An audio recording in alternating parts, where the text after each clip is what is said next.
కొమ్మె మహకు Bappa trust కూడా చూసుకున్నాం.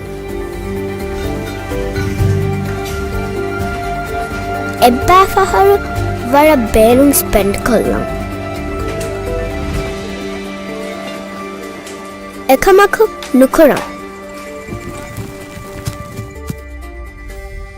Därför enkelt då. Ett så få där ni var gott och degen.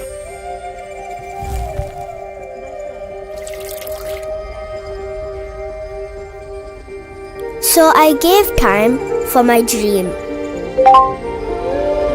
Thank you.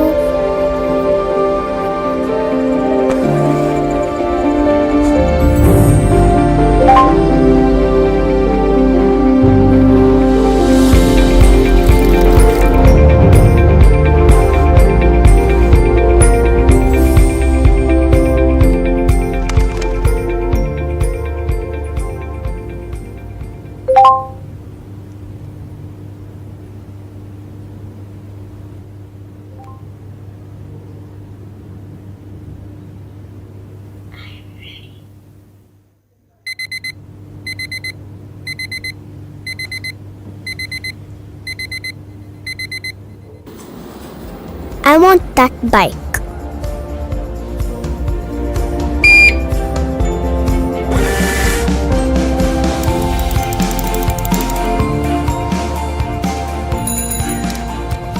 Ahanna furathamafanu iru tea only a bike. Akam miharu tea mage first dream. And I built you saving 1 rufiya at a time.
Welcome back. Welcome back. Ladies and gentlemen, we'll now proceed to our panel discussion themed AI, Human-Centered Innovation and Sustainable Impact. I now invite moderator of the panel discussion, Mr. Basim Abdullah, Deputy Vice Rector of the Zikura International College, to introduce the panelists and lead the session.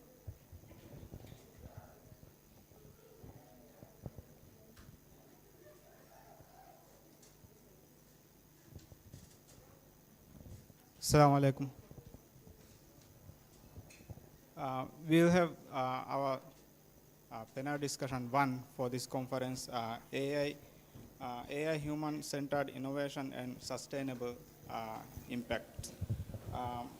Our panelists would be our Mayor Ismail Rafiq and Dr. Shafiqa and Dr.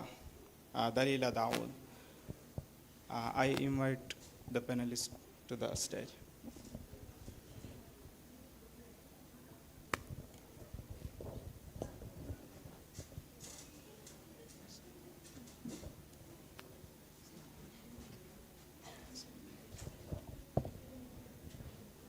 Thank you.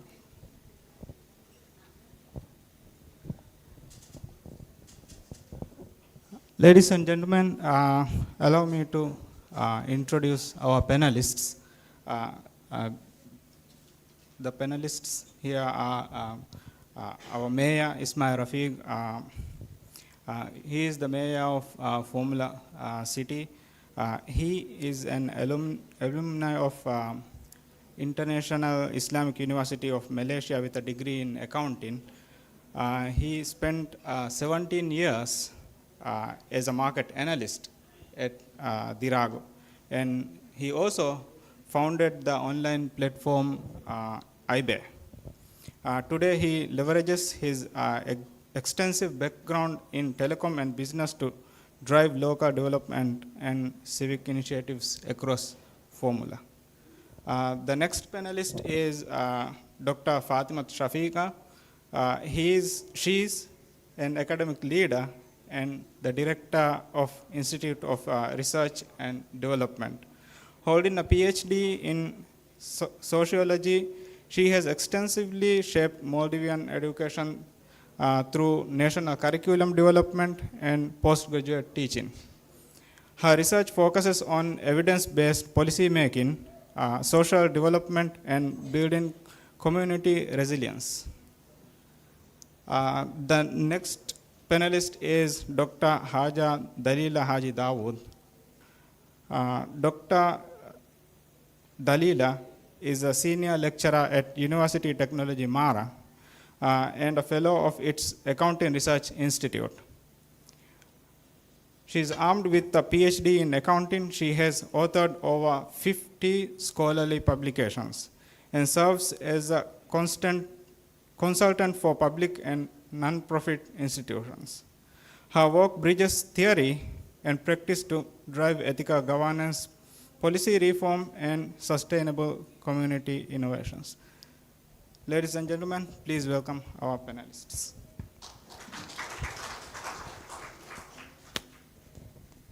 Right, so our panel discussion is themed AI Human-Centered Innovation and Sustainable Impacts. I will ask our panelists questions one by one first, and then we'll go for a cross-panel discussion as well. So let me start by asking the question to our mayor. So the first question is, AI is developing faster than it can be regulated fully by many societies. So from a governance and local development perspective, how can policymakers encourage innovation while protecting communities from misuse or social disruptions? Assalamu alaikum and a very good morning, and thank you for giving me this opportunity. I think it's an interesting area of discussion using AI, especially in the public sector side, public service side, and also work in the council. I mean, we see a lot of cases where AI is actually helping us. But I think, as you mentioned, I mean, the technology is changing very fast. And especially in Maldives, I think the governance is a bit behind. We are not actually currently regulating, or we don't have any AI-specific like legislation or governance codes. So this could actually, I mean, make it a bit difficult, especially when it comes to the public.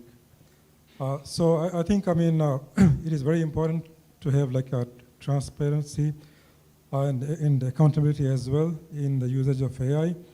And from speaking from a mayor's perspective, for example, what I would encourage the community, for example, is to develop AI which has an impact on the public, on the community, a positive impact. For example, in the area of climate change, for example, we are working with World Bank on a project to have like it's a decision support system which is helping to give early warning based on climate factors.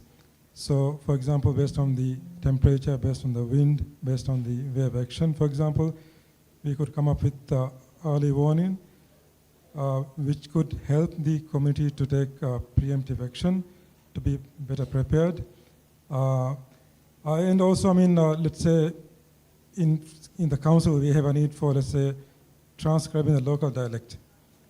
There's an area, for example, the Formula Youth or the startups could use AI, because in our official meeting as well, we speak in the Formula dialect, which unfortunately, like Thana AI or Divi GPT, they cannot transcribe. So I think we have to motivate or encourage to build applications which is very much needed by the community. And I think from the council, I see many areas where we can have this kind of innovation. But the important thing is, from the governance side, we have to ensure like accountability, transparency, and ethics. I think they are very important. Right. So to protect communities from misuse, we need to focus on transparency and accountability as well, right?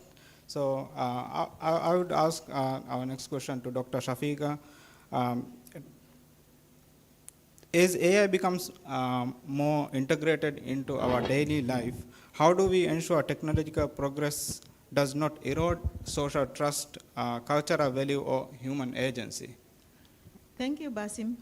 Before I proceed to the question at hand, I would like to give you a brief scenario of our demographic architecture, which is where Maldives is moving towards an aging population.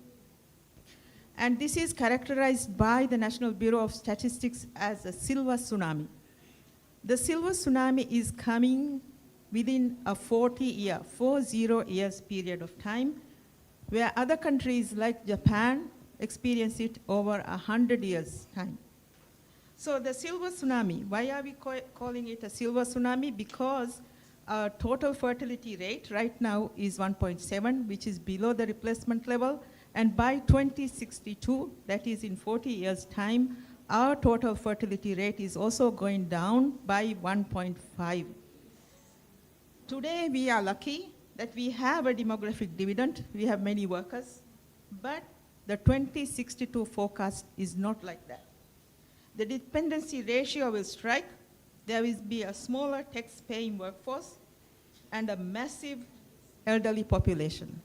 So when we are talking about 2030s, 2040s, which is very near, it is characterized, Maldives population is characterized as an aging population, and by 2062, it has a big population of aged people.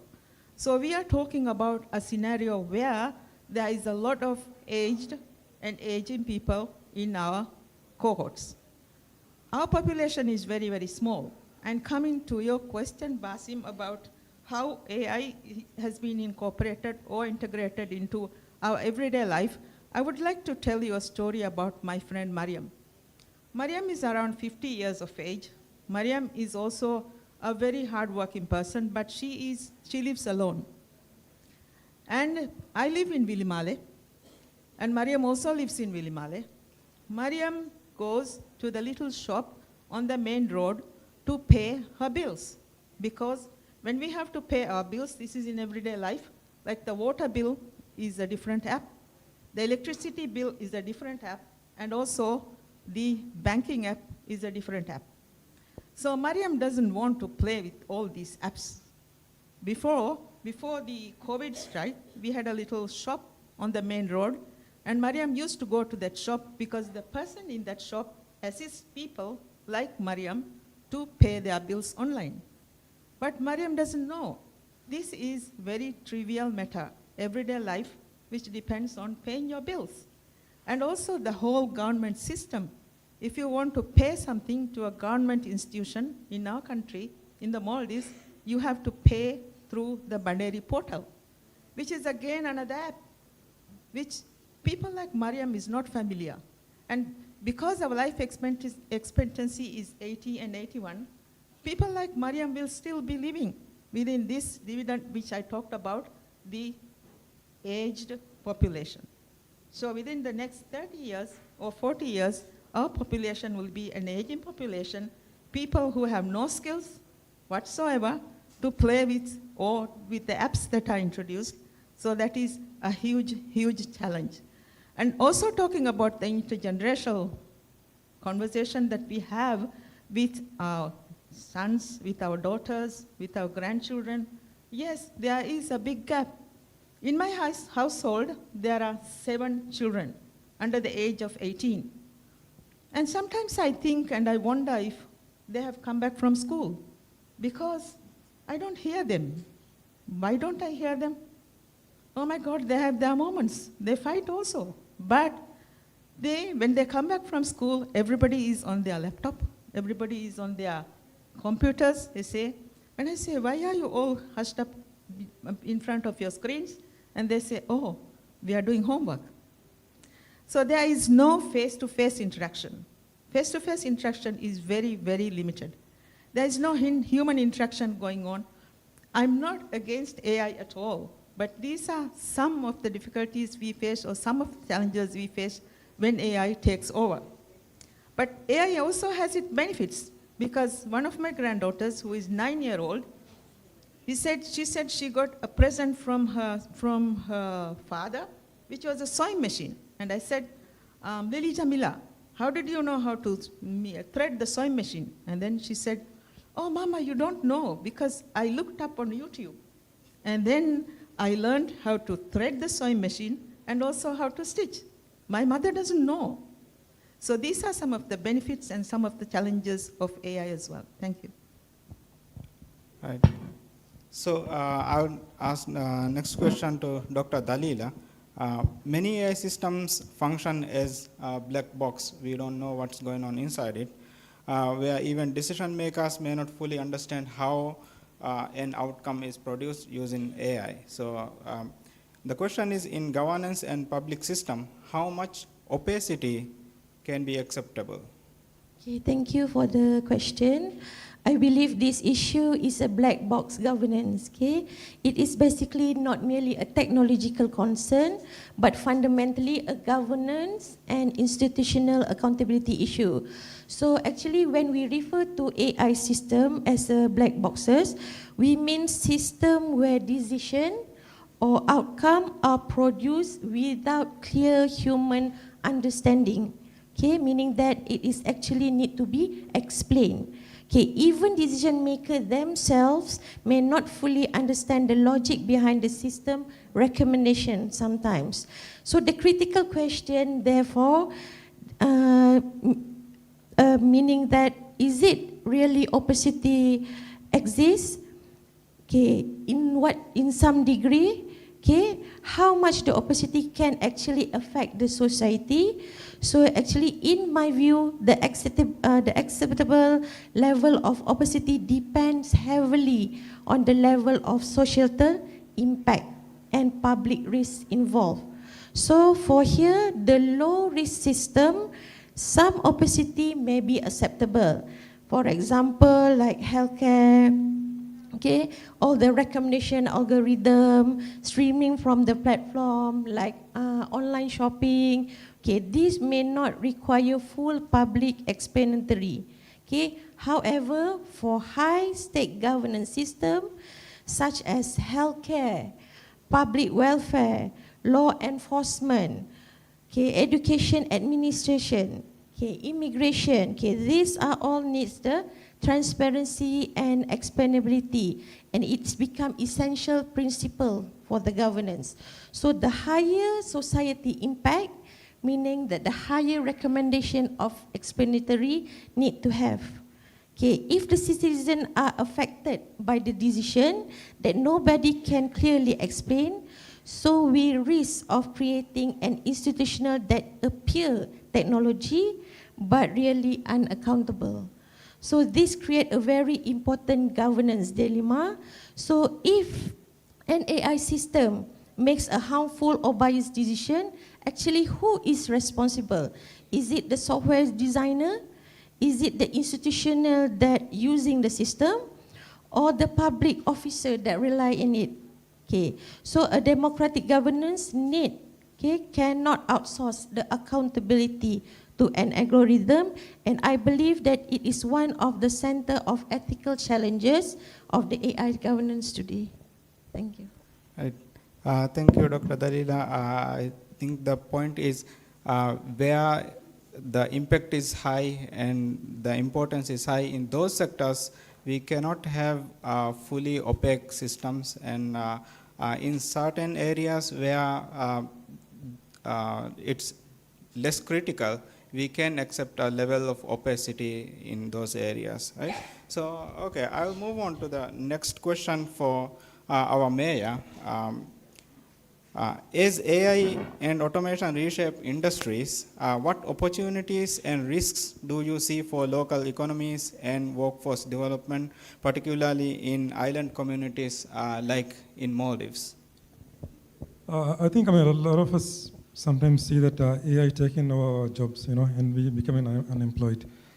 But I think for small islands, like former island nations like Maldives, this is a huge opportunity, I think it's part of the digital economy which we can tap into.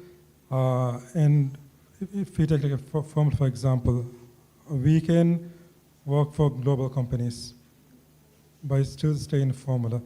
So I think it's a huge opportunity, but of course it demands a new skill set.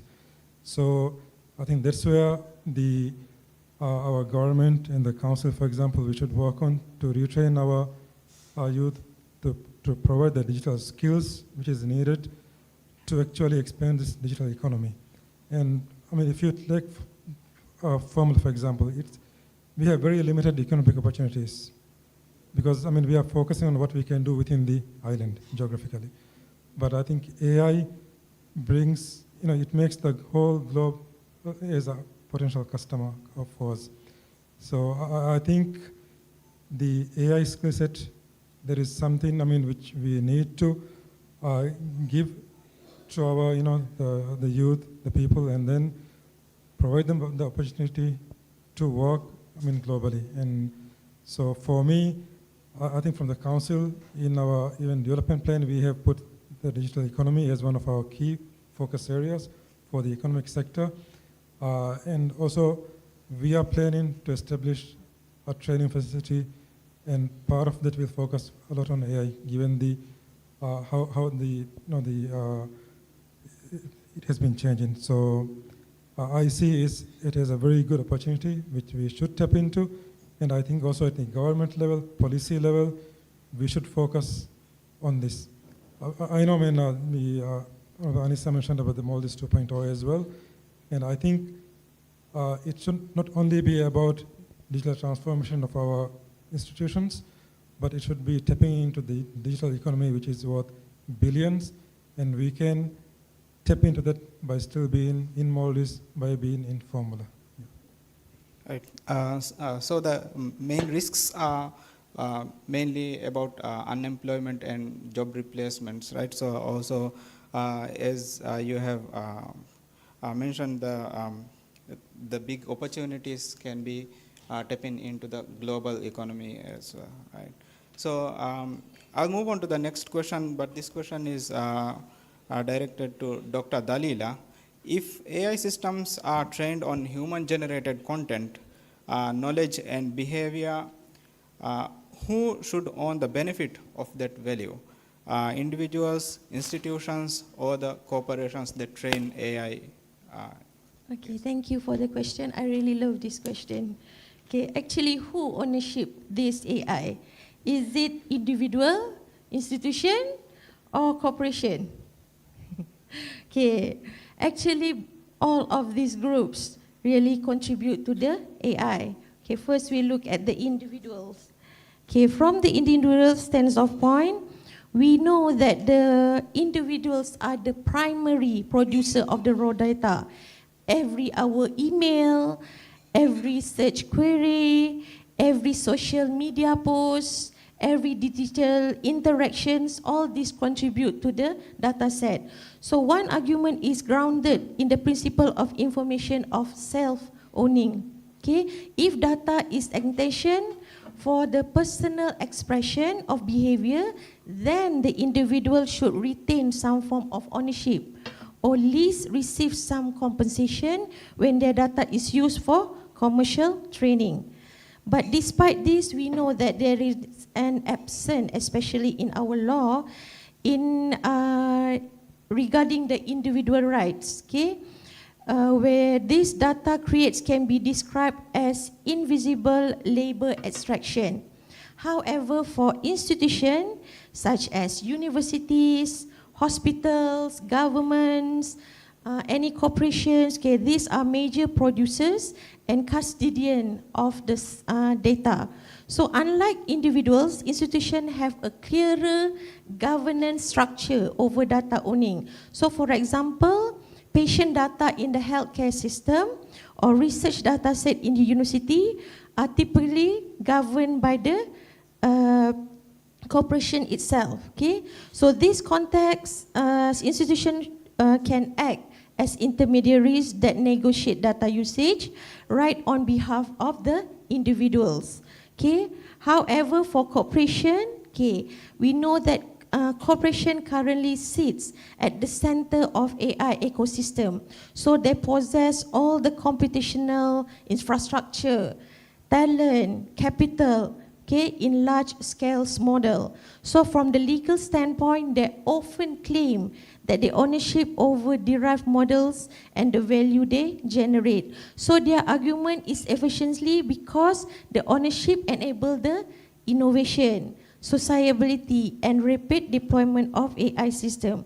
But we know that the concentration of the value raises concern about the economic inequality and information monopolies. So when a small number of firms control both data pipelines and resulting models, they effectively control the new form of knowledge infrastructure. So this situation resembles earlier industrial areas where owning the production tools determine the wealth corporations. And in terms of wealth distribution, usually the corporation really get all these values. Thank you. All right, so the individuals who produce the data, so by attending to work or submitting some queries, if those works are commercialized by the industries, they should be compensated. It's only fair to compensate them at some level, right? So the ownership of the data, it depends, right, on whether it is being commercialized or whether the users who produce the data has been compensated or not, right? Right. So thank you. So the next question I'll ask Dr. Shafiga. AI often learn from patterns and examples rather than human-style understanding. Does this challenge traditional idea of education, and how should institutions respond? Thank you, Basim. I think that is a very, very challenging question. This morning, one of our keynote speakers already mentioned about the challenges lecturers face right now, institutions face. Although they submit their essays or their assignments to turn it in. We are grappling or discussing with how much of AI they have used and how even to teach the students in the classroom of how to use AI effectively and not to copy paste. And in some institutions, when you talk about institutions, I heard last week in Finland schools has gone back to throwing away the laptops and also the gadgets and going to paper and pencil. So this is also, people are thinking about this, how AI could be used effectively in schools, should AI be used effectively in schools or institutions, and how it could be used. So this is a question. And referring to your question about how AI should be used by us in the Maldives, I think as a college, Zikra College can also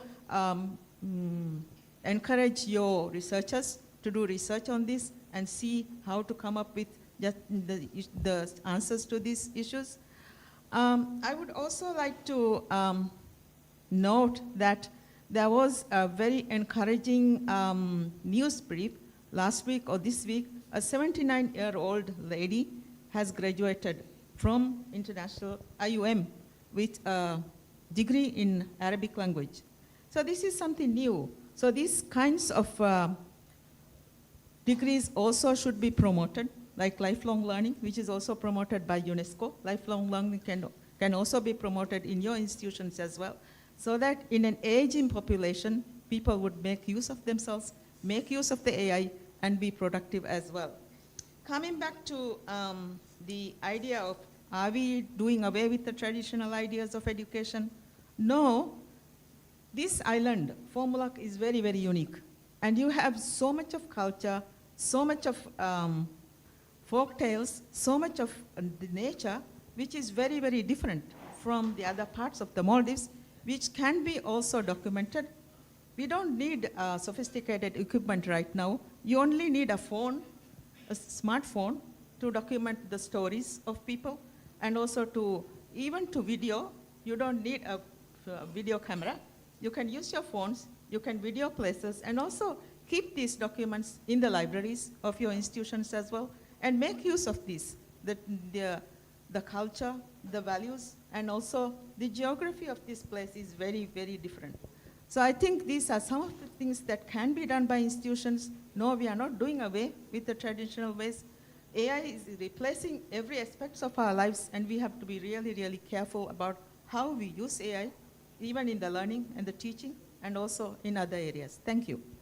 So, irrespective of the way the AIs are trained, for example, using patterns and examples, we should embrace AI and make good use of it and use human judgment in it, right? As for traditional education system, if we use AI, we are not throwing it away, right, as you mentioned. Yeah.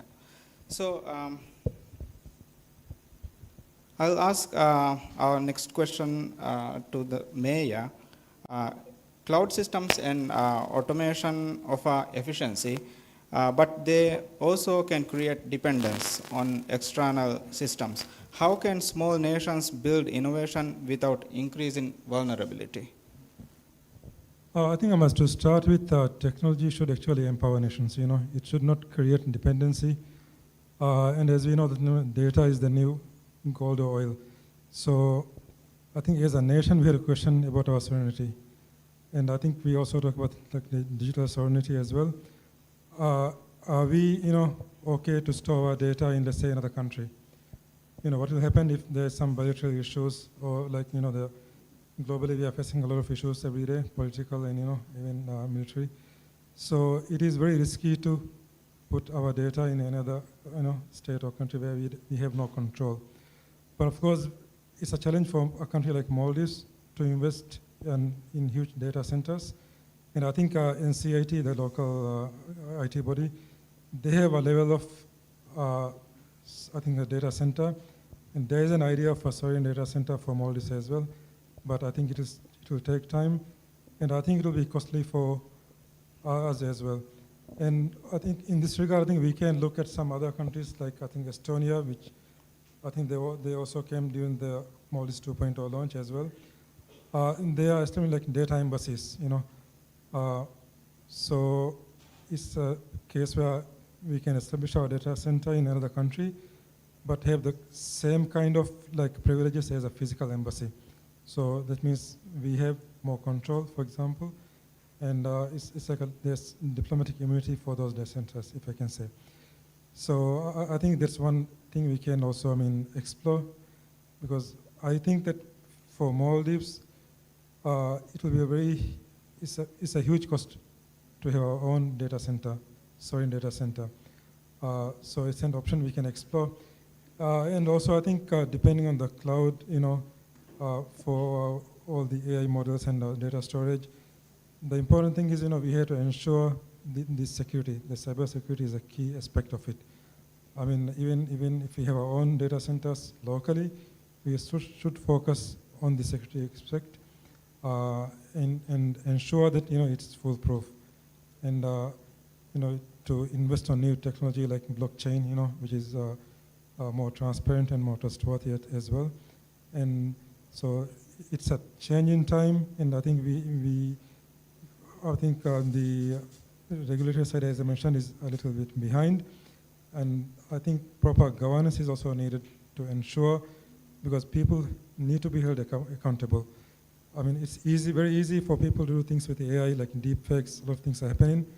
But I think as a nation, we have to hold people accountable.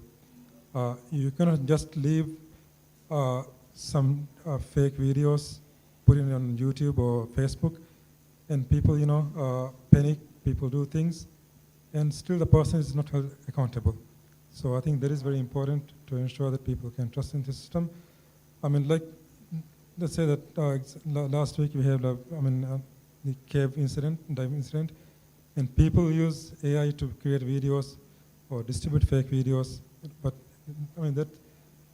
that's a very negative impact especially on the families, and also the fake news. People act on it. People go on debates, So I think as a nation, we have to ensure a proper governance system. We have to hold people accountable. So I think that's important as well. Thank you. Right, so to reduce the vulnerabilities, we need to have either our own data centers, which is a huge cost, or we have to have some form of data center embassies or those kind of things, right? So next question I'll ask Dr. Shafiqa. When certain populations generate more data than others, AI system may reflect dominant voices over the marginal countries. How do we prevent smaller societies from becoming digitally invisible? Yes, thank you, Basim. I would like to refer back to my friend Mariam's story.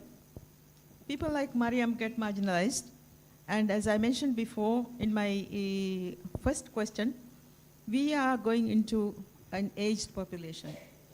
Aging is inevitable, and the working population is restricted to the dependent population. So there would be a lot of dependent people, and these people like Mariam, who is going into the aged category, they are not going to start learning about how to use all these apps. Yeah? And for us even to catch up with the apps, people who are using these apps, is also difficult sometimes because the apps keeps upgrading. Yeah? One day you go into the Maldives bank app, and then you see that they have upgraded the app. So you have to relearn again on how to use the apps. This is the app that you use every day for bank transfers and things. So people like Mariam, again I quote her, people like Mariam is not going to be digitally marginalized in these societies, in our societies. And going back to the scenario, there would be a pull factor, there would be a push and pull factor, and the pull factors, maybe it might not happen in Formula City, but then there is also forecast that there would be ghost islands. Some islands would be ghosted, in a sense that there so many people would be migrating to cities, larger cities. And people who are in these smaller islands, they are very much the invisible population, which are not fully equipped with all the upgrading of the apps and the apps that are being used right now. Let me also tell you a little story about what happened to me when I went into the taxi, because there is a Malay taxi service right now. I called the Malay taxi, 1566, and then I got a taxi. But then in order to pay for that taxi, the driver was saying, no, you can't pay me money. Yeah, you have to pay through the app. But they haven't yet introduced an app.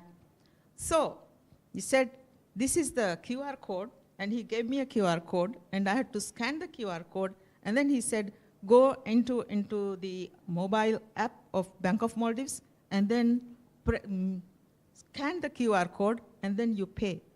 But this is a complicated procedure. People like Mariam, who will go on a taxi, they are not going to pay. Yeah? And some of my friends have said, you have got down from the taxi without paying, because there was no way to pay the taxi. They are not accepting cash. So this is the environment that we live in right now. These are the challenges, and these are the people who would be also marginalized in the society. Yes, that is the big question. So how do we prevent this? We prevent it by also accommodating these people, and also including these people, and also creating digital awareness. Have you ever seen on the TV or a program creating awareness on these apps? No. Yes or no? No. So all these apps have been introduced, but there has been no awareness on how to use these apps. So there should be public programs, there should be programs run from universities, from institutions, and also through the public media, in order to make people aware of the digital apps. And then only people can make use of these apps. Thank you. Right.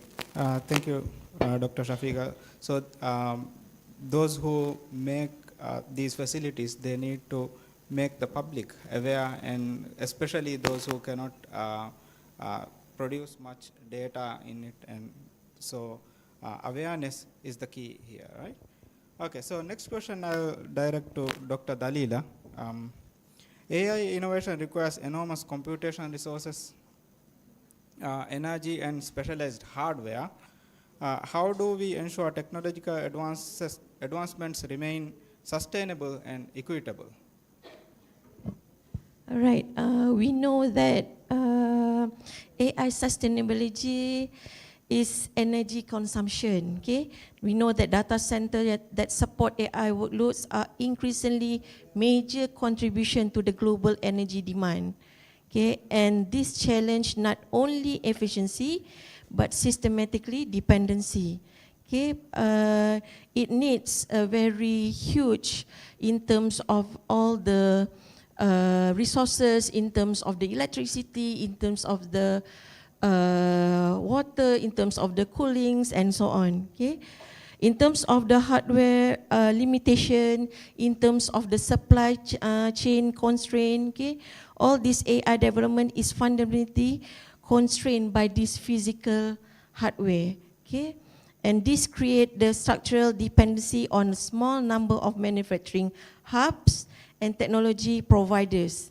So actually we are witnessing in a form of compute inequality, where institutions or countries with greater financial or geographical leverage, okay, are able to accelerate in their AI development, while other countries remain structurally constrained. So actually this raises the sustainability question that is not only environmental, but political. Okay. In terms of equity also, if AI becomes a fundamental infrastructure for education, healthcare, governance, and economic productivity, then unequal access to the resources risks in the global inequality. So we know that actually AI is not an immaterial technology. It is deeply embedded in the physical system of energy, minerals, and infrastructure. So in the future, actually not only replying all this innovation, but also how effectively we manage all the resources constraint and environmental limits. So if we fail to address this AI, so meaning that we know that AI become one of the most powerful technologies in history. So actually, the environmentally will be unsustainable and socially unequal. So, but if we succeed, AI can become a model for how advanced technology can coexist with the responsible in the resources governance. Thank you. Right. Thank you, Dr. Dalila. So I'll be asking some cross-panel questions for all of our panelists to answer. So the first question I'll ask is, generative AI can produce convincing but false information in critical sectors like governance, education, finance. How do we safeguard public trust when misinformation can be automated? Maya, please. I think it's an interesting question and a challenging one as well. Especially, like Maldivans, we see anything, we share it, So especially with this very, lifelike AI, like videos and, photos. I think the first thing is, we have to create awareness among the people to check ourselves first before we share things, So I think that's on us, it's a responsibility on our part. And also I think when we create things with AI, I think it is important to disclose that it is through AI, so that people don't assume it to be real. So I think it's a responsibility on the people who produce this AI content. And I think as a community, we need, like we were talking about, let's say, digital literacy previously, but now I think we have to talk about AI literacy. So I think we have to believe that, we have to understand that we live in a time where things can be produced lifelike, but it is not real. So I think it's most important for us as users, as consumers, as citizens, to not to take things at face value, how we see it. And of course, at the government or regulatory level, we need to have the proper governance, the accountability. That's very important as well. So the AI generated contents needs to be identifiable for people, right? Yeah, for those who produce AI content, I think that should be, it say this is produced by AI. I think like even on YouTube now, it is mandatory to disclose that it is AI content, Yeah. Right. Dr. Shafiga, how do we safeguard public trust? I guess in the education sector, because AI is very forthcoming and it has incorporated into every aspect of our lives, there should be the mainstream into the curriculum to teach how to recognize AI material, fake material, and also real material, and what is AI. Creating awareness on AI should be mainstreamed into the national curriculum so that every student who comes out of school is equipped, very well equipped with how to tackle with the AI, the issues of AI. Thank you. Dr. Dalila, any idea on this? Okay, in terms of, we know that if we adapt AI, some may say that some job may be disappear, right? But actually some job will be evolved. We know that entirely new profession will be emerged with the help of AI, and many existing industry will be reshaped. And we know that because of this technology itself cannot determine actually the social outcome automatically. So governance, policy, education system, institutional preparation, this will ultimately determine the AI. Right. So, Maya, where are we heading towards job replacement or reinvention? Because there are some level of unemployment attached with use of AI. Yeah, I think, AI is, it will replace some work, but I don't know, maybe some jobs as well.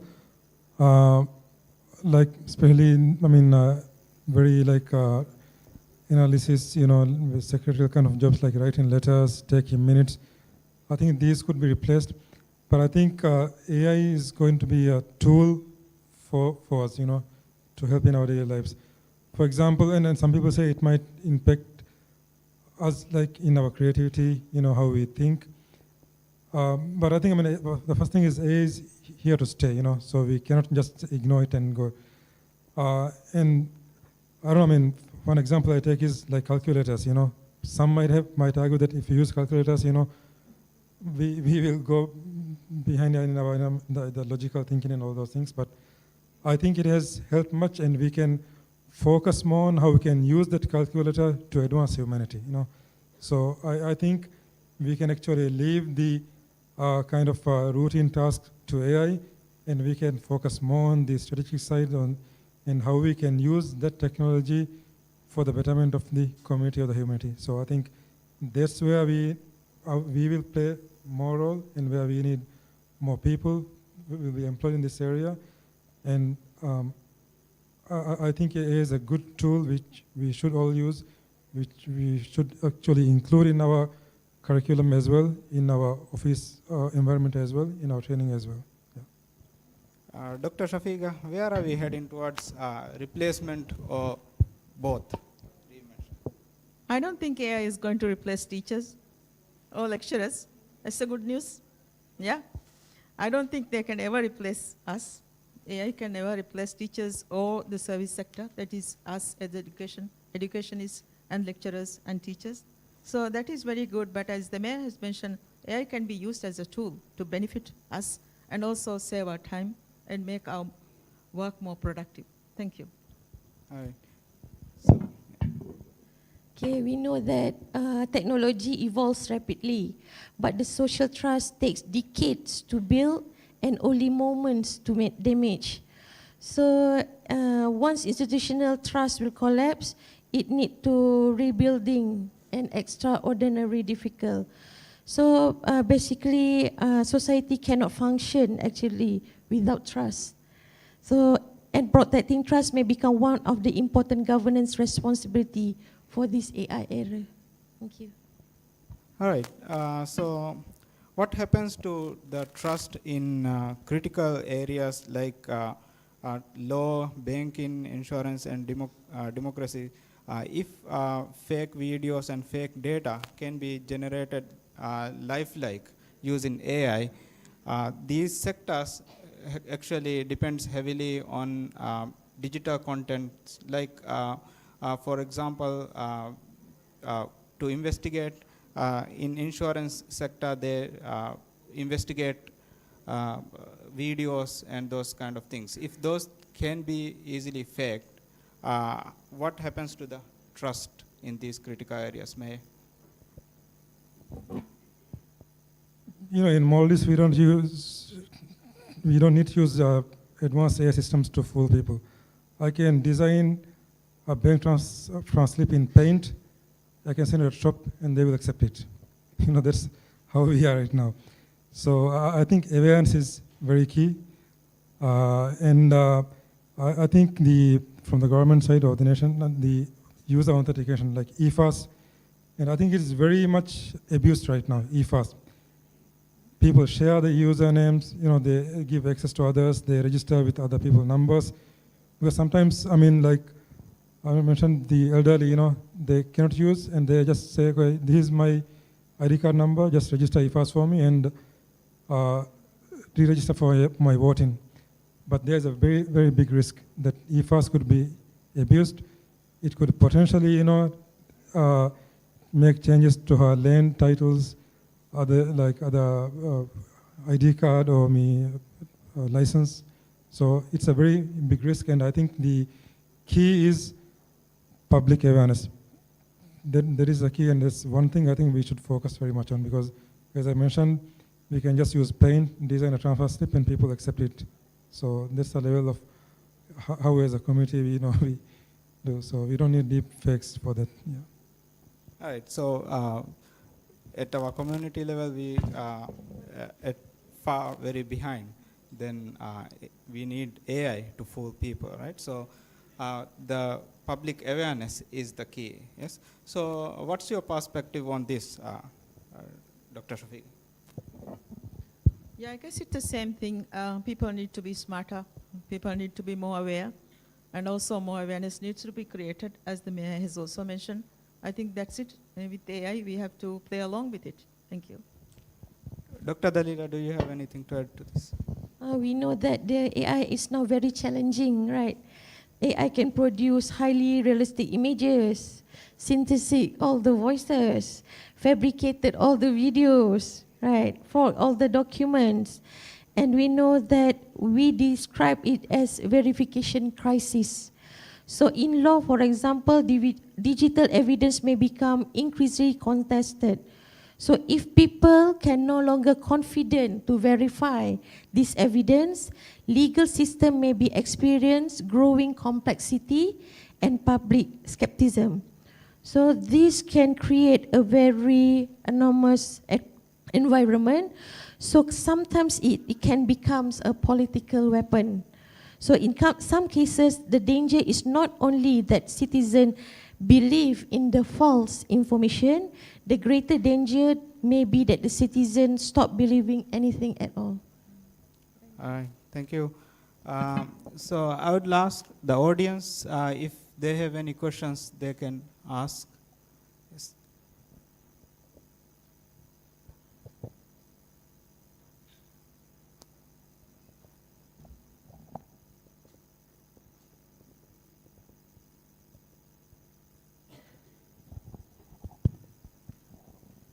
Thank you very much. This was a great session. At least you got to know many things. I would like to ask questions to Honorable Mayor, because you are the policymaker. Let's say my Facebook is monetized, YouTube is monetized. So having few dollars inside my pocket is more important to me rather than how the public will take it. So Gen AI, I would use that, as you said, driving accident or whatever.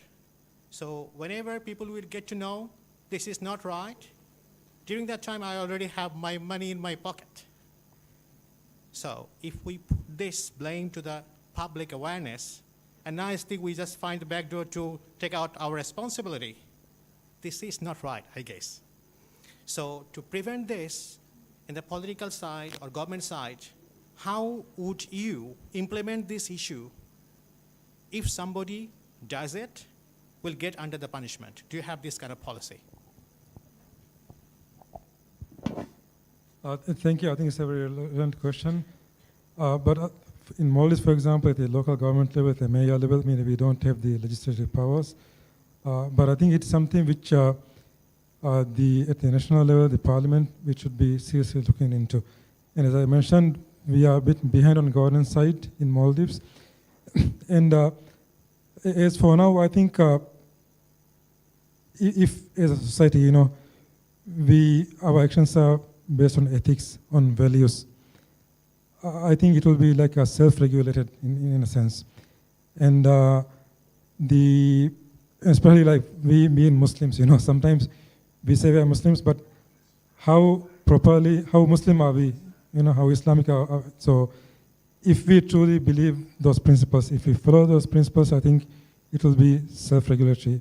We won't be using AI, fakes to deepfakes to blackmail or to make money unethically. So if we have that in our heart, if it is value-driven, I think it could address that to some extent. But I think we need, as a nation, to have this regulatory, the legislation to attend that as well. But religious values, let's say religious values, right? Being Muslim, being religious, or perhaps this is not our thing like we're supposed to do, ethics, integrity. Do you have any plan to put into regulatory framework from the government side? I think, Maldives being a 100% Muslim country, I think we already have Islamic values at the core, but it's a matter of implementing it. And again, I think as individuals, we have all those legislations, even the Constitution, acknowledges that. But are we practicing it? And I think for us, I think in Malaysia as well, but in Malaysia I think we have the like Sharia and this is separate. But in Maldives, being an Islamic country, 100% Islamic country, by default it should be Sharia, or it should be in line with Islamic principles. So all the legislation we do, it is like that. But I think it's a matter of implementation, a matter of practice at individual level. Thank you, Implementation- Mayor. Sorry, that's my last part. Implementation comes when you have to realize this, right? We have to identify this. So if somebody does this, let's say it's a crime. I mean, you are creating the fake news and everything. Do we have something to catch this? I mean, we will implement not to do it, but we need to recognize first. So where is the recognizing tool that we can say this is not right, and since you have done it, you should go under the punishment? So do you have this one? Thank you very much. Yeah, I think we have the institutions, we have the systems, as you mentioned. But the thing is, I mean, are they well equipped enough to identify these things? Now the thing is, I mean, even if we give a real video, people can claim it's an AI, and the police have no way of proving it. So I think we have to empower and give the resources to like especially the law enforcement agencies like police, to actually monitor, to identify, and to actually prove whether things are like AI or real. And I think it's a big challenge for us as well. And in the future, I think it's some area we have to focus very much on. Thank you.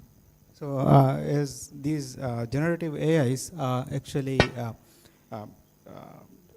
they are trained in a way such that they can actually fool people up to that level.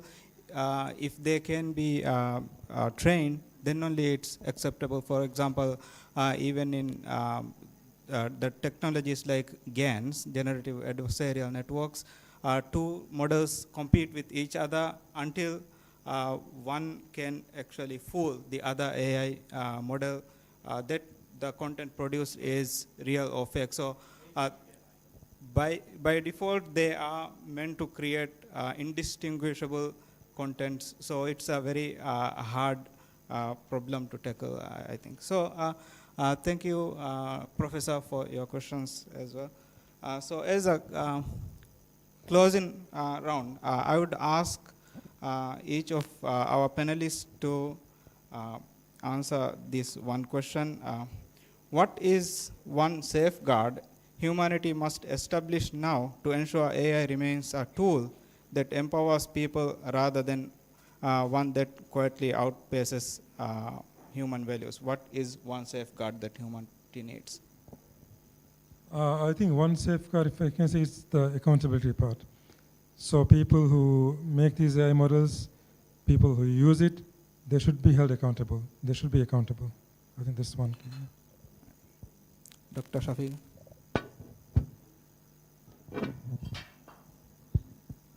I think we can go on talking about AI and also the implications. But then in the next 5 years, when we sit down like this and talk about AI, it would be different kind of issues. It would be a different ballgame. Why I am saying it is because I graduated in 2023, and I was writing my thesis, my PhD thesis in the 2000s. Back then, there was no ChatGPT, nothing. So this is how fast AI is encroaching on us. So we need to think about the future and what measures we are going to take. We cannot decide and say that this is what we are going to do now, right now. Tomorrow it might be different. Thank you. Dr. Dalila? Okay, actually, no matter how advanced AI becomes, meaningful human oversight, ethical responsibility, institutional accountability, all this must never be removed from important decisions affecting society. Because the real danger of AI is not only on the machine, okay, that becomes more intelligent. The deeper danger is that the society may gradually surrender the human judgment, moral responsibility, and democratic accountability to the system that optimize efficiently without understanding the human values. Thank you. All right. Thank you, Dr. Dalila. Thank you, Dr. Shafiqa. Thank you, Maya. So thank you, audience, for participating and listening to this panel discussion. So at this point, I would conclude this panel. Thank you.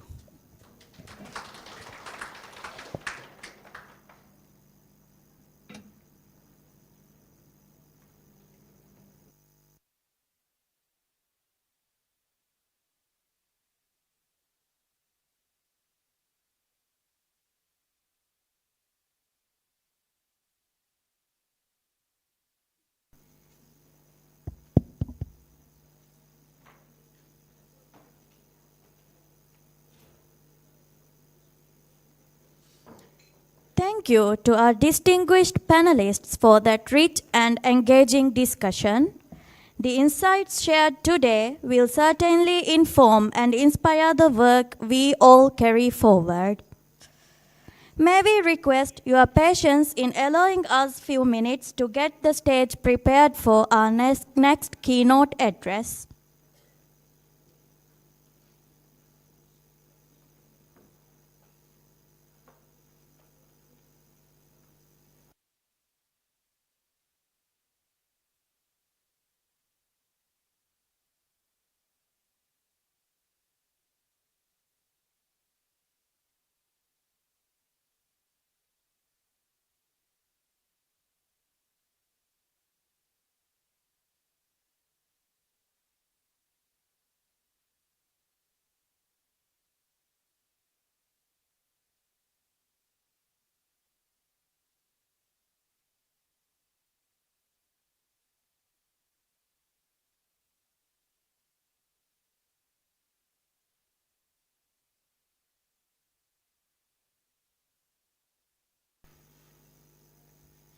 Ladies and gentlemen, we now move to our second keynote address. It is my pleasure to introduce Mr. Hassan Muhammad, Managing Partner at Grove Maldives LLP. Mr. Hassan Muhammad is a seasoned finance and governance professional with over 25 years of experience in audit, accounting, taxation, and advisory services, and currently serves as the managing partner of Grove Maldives. He has played a pivotal role in shaping the accounting profession in Maldives through leadership roles at the Institute of Chartered Accountants of Maldives, Maldives Islamic Bank, and State Internal Audit Committee. A fellow member of the Association of Chartered Certified Accountant, FCCA, Mr. Hassan is widely recognized for his contributions to governance, public financial management, and professional development both locally and regionally.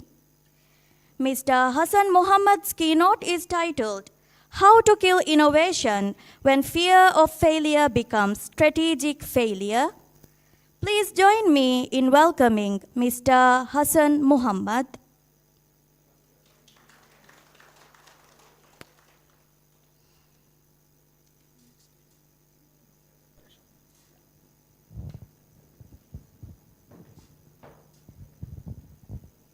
Assalamu alaikum and a very good morning. And it's a pleasure to be here in Formula, my home island where I was born and brought. And it's great pleasure to be here. Thank you, Zikra College, for inviting me for this keynote speak. So I think the question is whether to innovate and work with AI or get killed by AI. That's the fundamental question we need to ask ourselves now.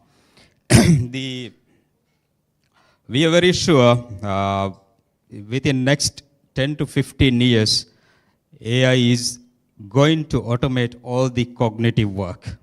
That's very sure. It all depends on how soon the AI chips can be developed to this square. So today's discussion is on what really happened to Nokia, Dr. Firdaus. I think that's one question we need to ask. And what happened to Kodak? What happened to BlackBerry? These are great companies which were managed by great leaders. What really happened in these organizations? Where are they now? So, two researchers from Harvard, they have done a wide research on how these organizations got killed. Kodak got bankrupt. Nokia is not known anymore as a phone company. BlackBerry got bankrupted, and Blockbuster also got bankrupt. So, what they've identified is these organizations, they got mainly into two traps. That is, at the strategic level, they don't understand what is going to happen in the future. At human level, they don't have a culture which really facilitate innovation. So these are fundamental two issues which leads to organizational demise or bankruptcy. Let's do a poll to understand how our organizations are using AI. What happened? There is a technology problem.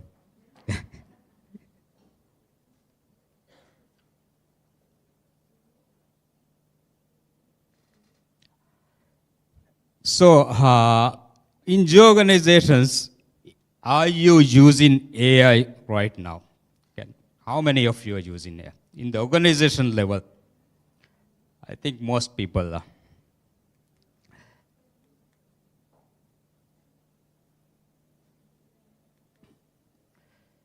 So,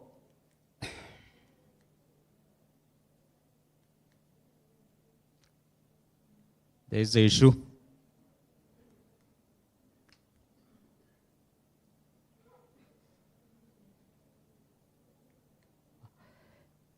%, this is based on the research by various consultancy firms. 88% say they use AI.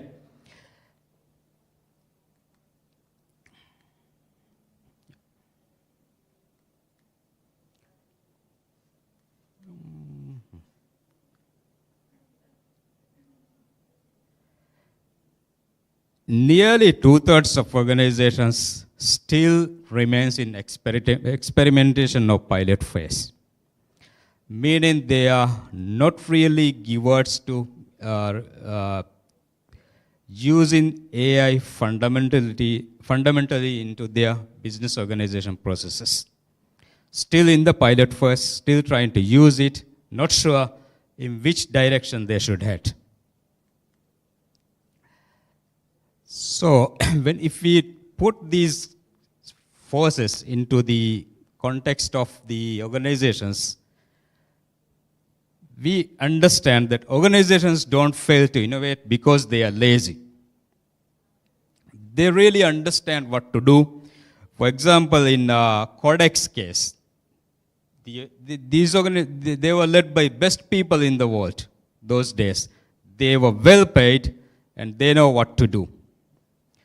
They fail because the systems, the very systems, the strategic systems itself really made them fail. It's not the other way around because it was managed by people who don't understand or people who don't have the vision to manage these businesses. Kodak actually invented digital photography. In 1975, they had this technology already invented by their engineers inside Kodak. When the engineer presented the technology to the board, they said, don't show it to anyone. This is very nice, but don't show it to anyone. Why? Because their revenue is from digital films. So they don't want to kill the film business. They thought nobody else will come up with this technology. They can still be in the film business. So they kept the technology inside the company without showing to anyone, without marketing or without converting it to a business. They wanted to be in the same business. So this is cannibalization fear at the strategic level. Even if we consider about the Maldives tourism industry, we had this fear. Afif is here. Afif will know very well tourism industry in Maldives. The government policy was not to cannibalize tourism resort business by guest houses. Until 2008, we had this fear. But now things has changed. I don't know whether it is a positive change or a negative change, but we all know there is wide guest tourism industry. More than 25% of arrivals to Maldives now go to the guest houses. That is the data. Xerox. I think most people will think the mouse, the graphical user interface, all these things were developed by IBM or Apple or these leading companies. Actually, this technology was developed by Xerox. Xerox is not a computer business company, but Xerox board asked scientists to develop a computer. And what they came up was really good, and it had the technology of graphical user interface which we are using now. Then they said, we don't want to kill the printer business.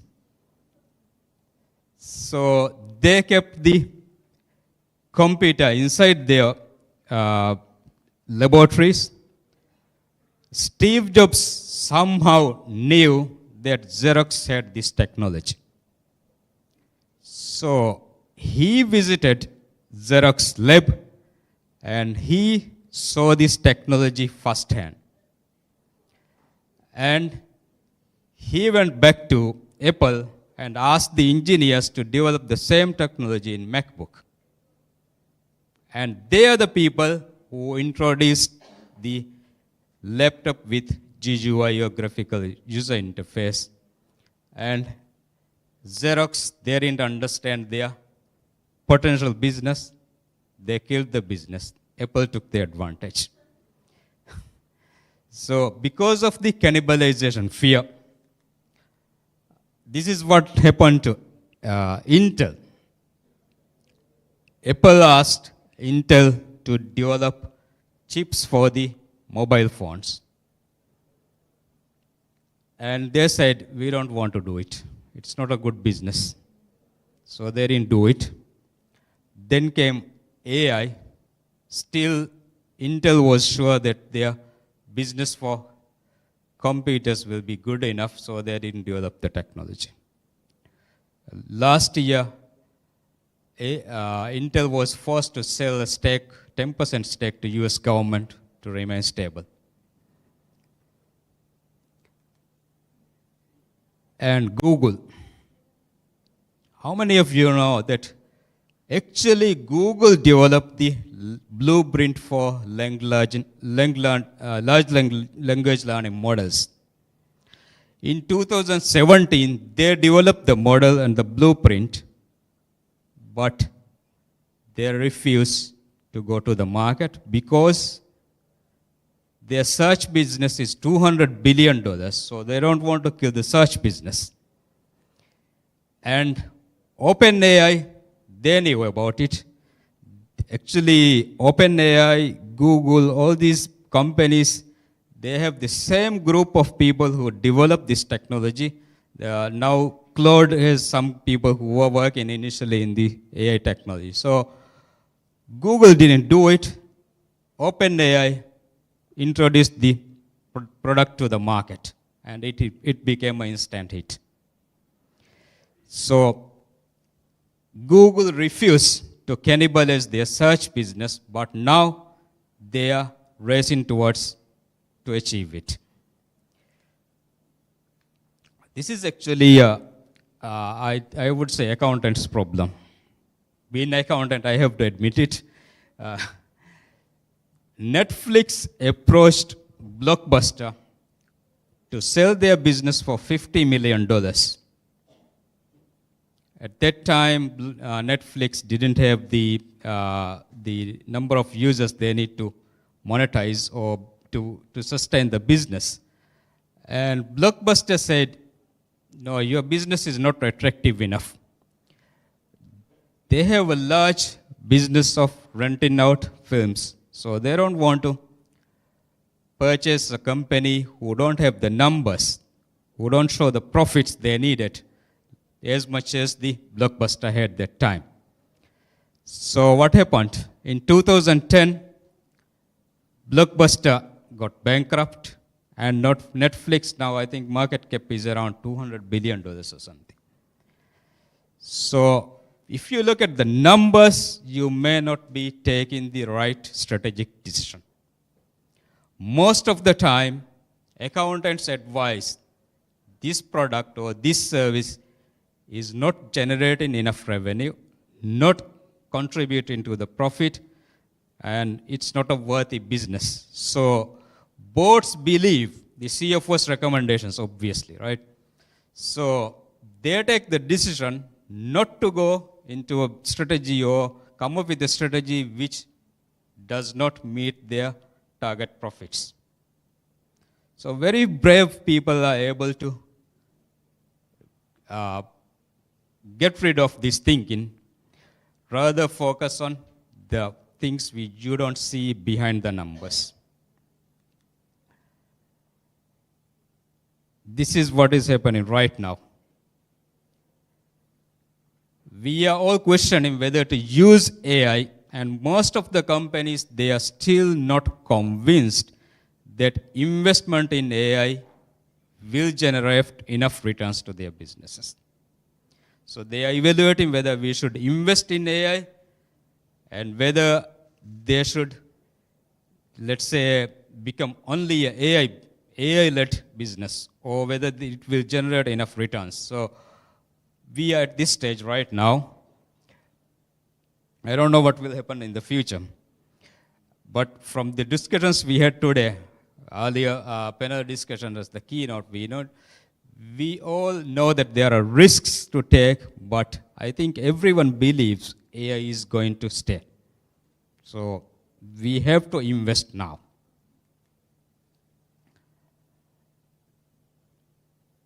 I think most people will know NVIDIA. NVIDIA is, it was formed initially as a company to develop chips for gaming. So their business was develop chips for computers that used for gaming. But over the years, CEO Jensen, he understood that these chips can be used for greater purposes. Initially, NVIDIA chips were used by scientists, academics to test the models they developed initially, which needed a lot of computing power. No other company had this technology. So he funded for something which didn't generate returns. Actually, NVIDIA was making losses on these chips for more than 10-15 years, but he still continued to invest. If you ask an accountant or a CFO, they would say, don't invest in this. That is why he said, we invest in $0 billion markets. Basically what it means is, we will be investing in a business which we don't see returns right now. But it could have potential for $1 billion revenue. That is what exactly happened in NVIDIA's case. The second trap is cultural trap. This is where most of the leaders do mistakes.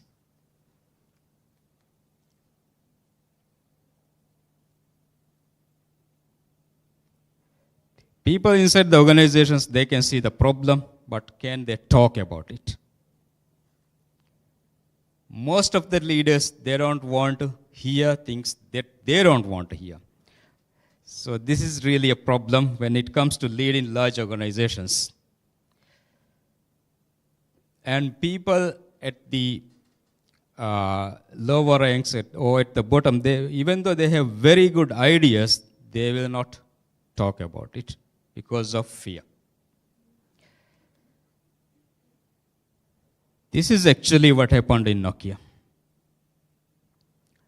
Nokia team understood at even early as 2008, Apple is going to take the market.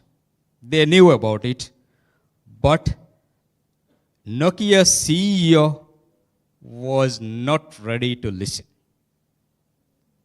He will shout at anyone who says things which he don't want to hear.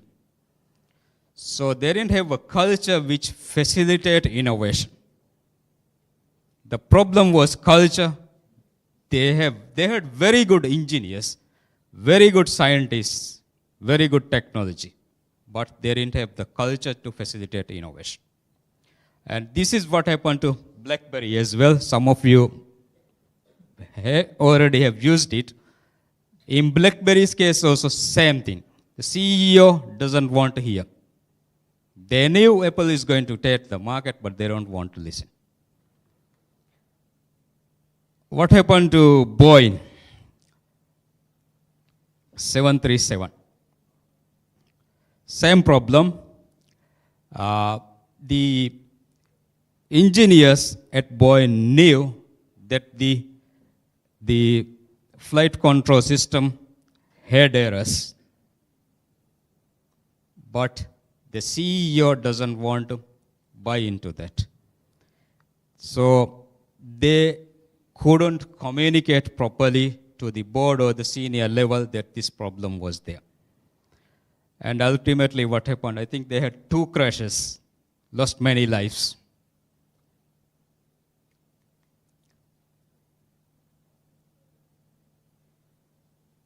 This is something famous in NVIDIA.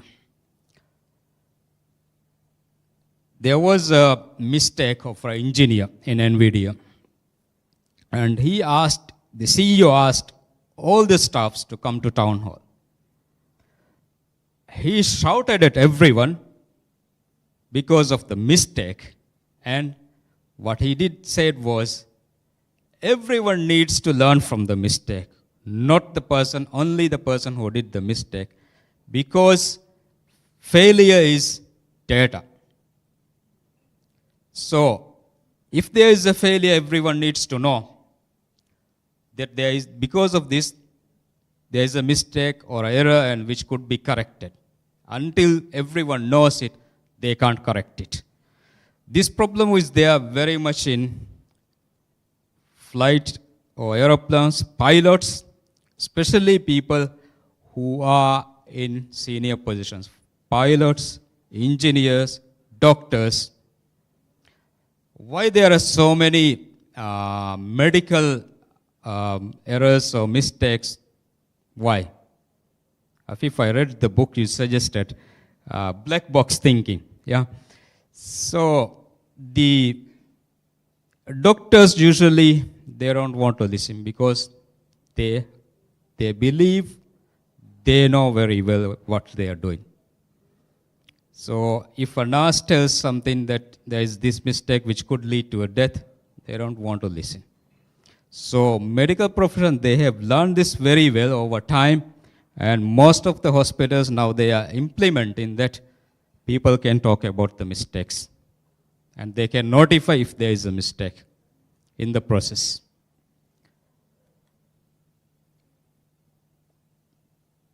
Fear of experiment. This is again what is happening right now.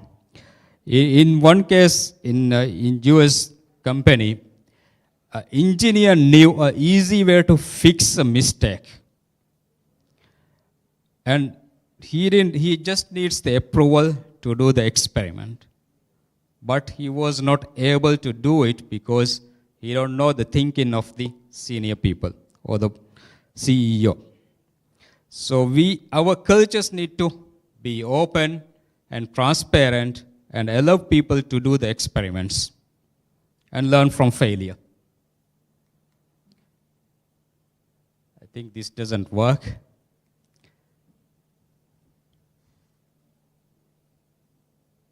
because of the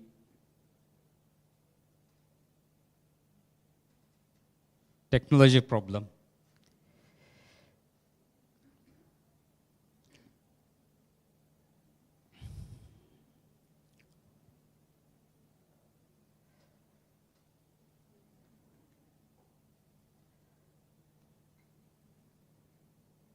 Okay, I think we can continue.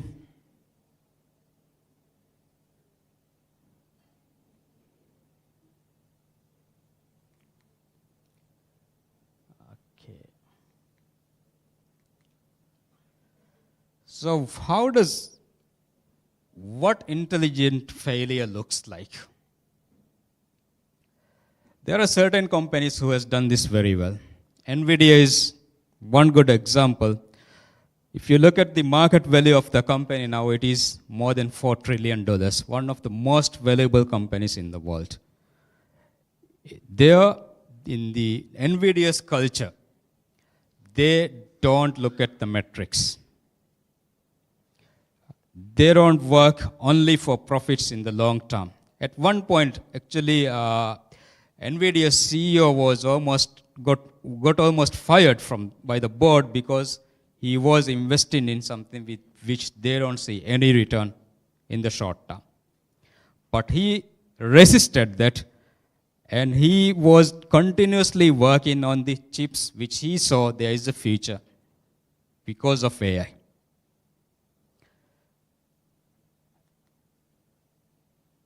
Other companies which successfully implemented this is Amazon, Microsoft.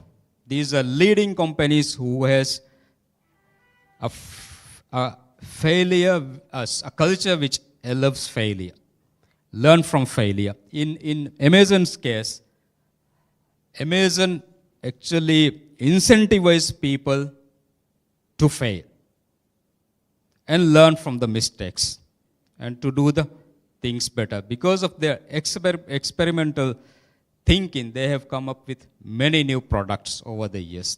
When they first started Amazon Cloud, everyone was asking why Amazon is investing in competing, cloud computing. They saw it as something foolish, but Amazon saw the future. Even in Microsoft's case, before current Microsoft CEO Nadella came to the board, it was only Microsoft only Windows, and they get rid of the thinking. It's not only Windows; they will be able to work with Android or other applications. So they changed the whole company strategy. So what can you do different? We have people working in different organizations. We have business leaders here, academic leaders. So what can you do differently? Don't get blinded by numbers. If you look at the financial statement, it gives you the past performance.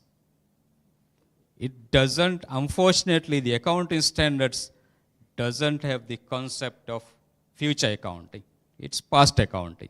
So it shows past performance, what has happened in the past. The past revenue, past gross profit margin, past net profit, past expenses. It doesn't show the future. So we need to understand how the future will look like. What are the possible revenue streams or possible products which we can introduce, which nobody has done? When we develop businesses, the main problem is we don't look for things nobody is doing. We want things to do things everybody is doing. So we need to know what is there in the future. Don't get blinded by the numbers. Rather, I think I'm saying not to listen to the accountants, right? And other thing is, I think most of the people, we believe we should not cannibalize businesses. This is what exactly NVIDIA has done. They had cannibalized the gaming business. The Google, they didn't want to cannibalize. Kodak, they didn't want to cannibalize. These companies, they have learned very well. Now Xerox only works on printing business. We don't know what will happen to printing business going forward. And the second learning is promote a culture that embrace experimentation. We have to embrace failure. Most of the business leaders, we don't listen to people. We don't believe the other people has a better understanding of doing things. We think we are the best. I think that mentality doesn't work. Especially right now, it is time we listen to people. We don't know what will happen with the changes that are coming. To conclude, I believe AI will be changing the jobs fundamentally. We are in the fourth industrial revolution. In every revolution, from first, second, third, we had the fear. What will happen to the jobs? How are we going to regulate? All these questions were there. But revolution will happen. Now, some countries, they are going in fifth industrial revolution. Others are now in the sixth industrial revolution. For example, in China, it's totally different from what we see in the other countries. So, the industrial revolution will happen. Right now, the question is, how are we going to work with this industrial revolution? I like the Dr. Shafiq's comment.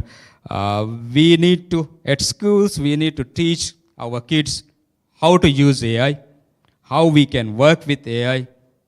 We have to do it. In all the businesses, we should start using AI. In our company, we give AI access to everyone because we believe people can work smarter, they can do jobs better, and also we see there will be a fundamental change in the number of people we employ. I think going forward, maybe 20 to 30% of the people we can reduce from our workforce. And that is, then the question is, will this create mass unemployment? It is a big question. As per economists, in US next election, the biggest agenda will be what will happen to the jobs with AI.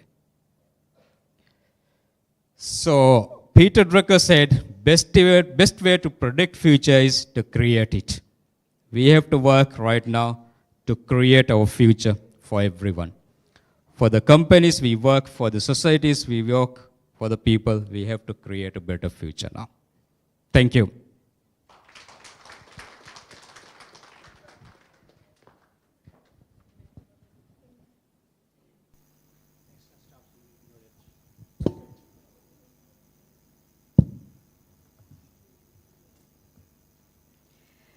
Thank you, Mr. Hassan Muhammad, for that compelling and candid keynote.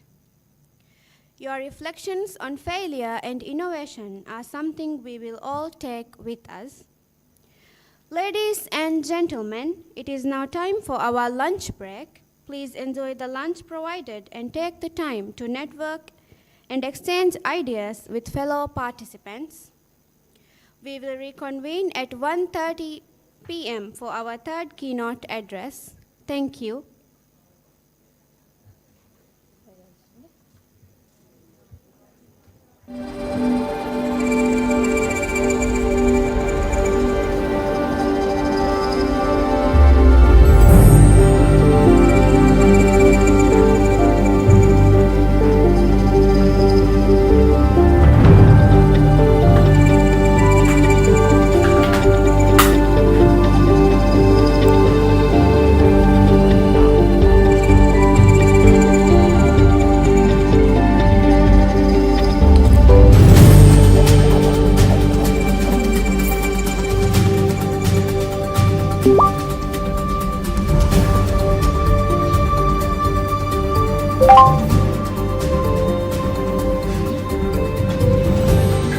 komme mahako bappa trust kore choose kollam. Ebba faharu vara belung spend kollam. Ekamaku nukoram. Därför hänger det ett så få där ni var gott och degen.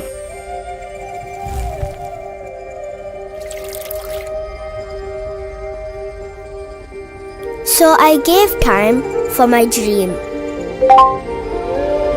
Thank you.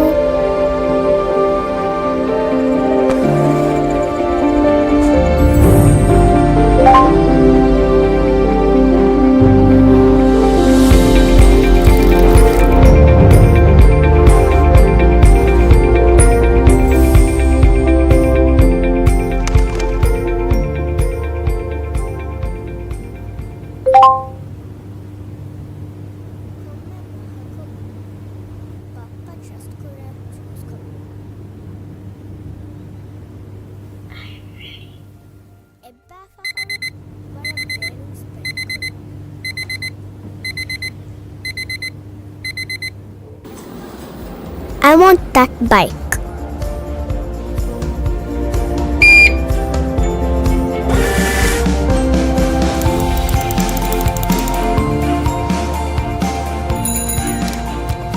Ahanna furatama fanu iru tea only a bike. Akam miharu tea mage first dream. And I built you, saving 1 rufiya at a time.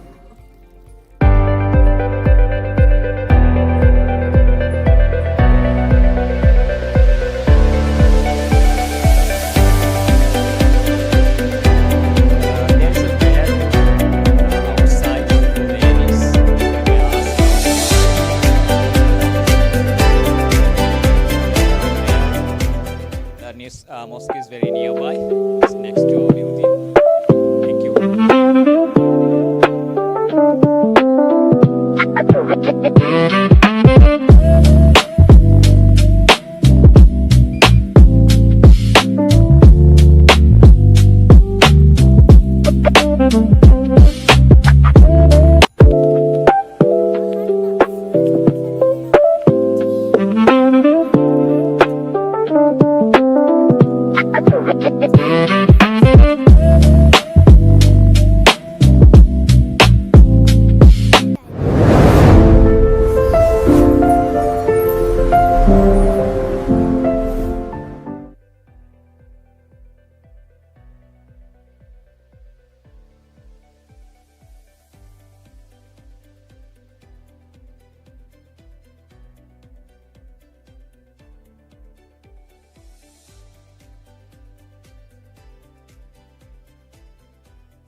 komme mahak